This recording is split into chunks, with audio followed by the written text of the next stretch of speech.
Hello, and thank you for giving us the opportunity to guide you through BGSU's Olscamp prototype classrooms and evaluate them on the basis of versatility and mobility, sensory overload, sound, room scheduling, and safety. Let's begin with versatility and mobility. The best aspect of versatility in Room 201 is the wide variety of learning aids to accommodate various learning styles, like the dry erase boards, technology, and the PowerPoint projector. A weakness in versatility and mobility was that the PowerPoint projector was blocking the dry erase board. We suggest getting rid of the large dry erase board and use a dry erase easel that can roll around on wheels. By doing this, the presenter can have the option of incorporating the use of the dry erase board and PowerPoint in their presentation. Room 203 had its own unique challenges in versatility and mobility. The mobile furniture in this room is extremely versatile, but with so many chairs and no distinct pattern of where to place them, this room can get chaotic very quickly. This loss of order can make it a challenge to move around in the classroom. This is very different in comparison to the large open walking space of Room 207. In Room 207, the stationary tables work well in such a large room. It lessens the possibility of chaos as illustrated in the previous room and makes it easy to move around in. The tables also add versatility because they can be separated and moved around. But this large walking space is an example of the ease of mobility becoming a challenge. The instructor must walk a great distance around the room to help each student. This long wait can become a frustration to students who are anxious to get help. Many of the challenges observed in the previous room were not present in Room 208. In Room 208, the desks were already set in a particular configuration, but could be easily moved without creating mobility issues like the cluttered chair example in Room 203. The wide selection of learning tools in this room are great, and the 3 mobile TV/whiteboard easels work excellently to transform the environment. The comfortable chairs and ottomans in the 3-walled area encourages an approach-response behavior by students. It aids in enhancing the versatility of the room by changing its ambience. In some of the classrooms, we ran into an issue that we termed as sensory overload. In Room 201, the numerous amount of dry erase boards, TV screens, laptop cords, inside windows, along with the overhead projector is visually overwhelming.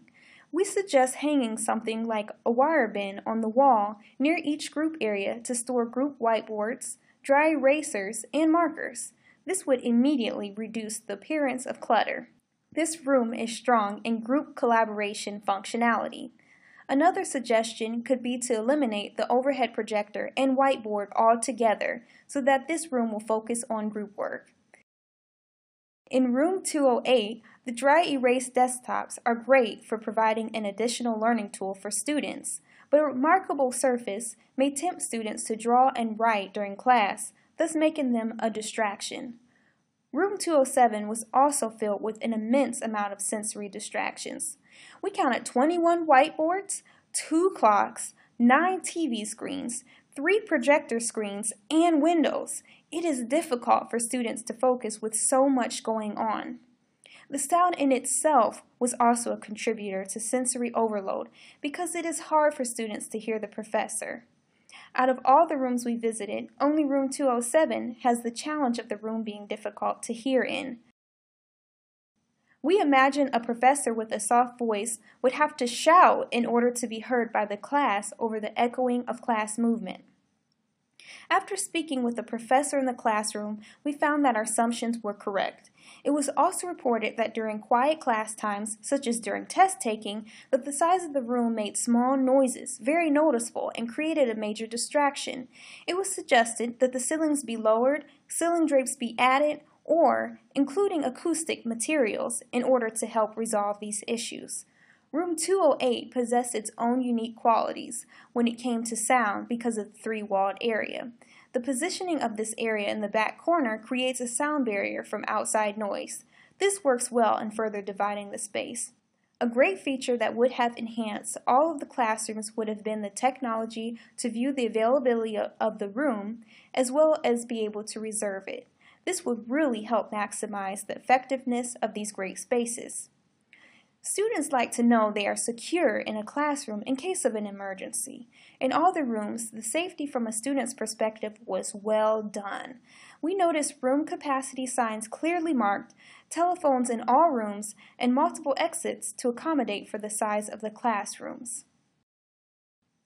In this video, you were able to see our evaluation of rooms 201, 203, 207,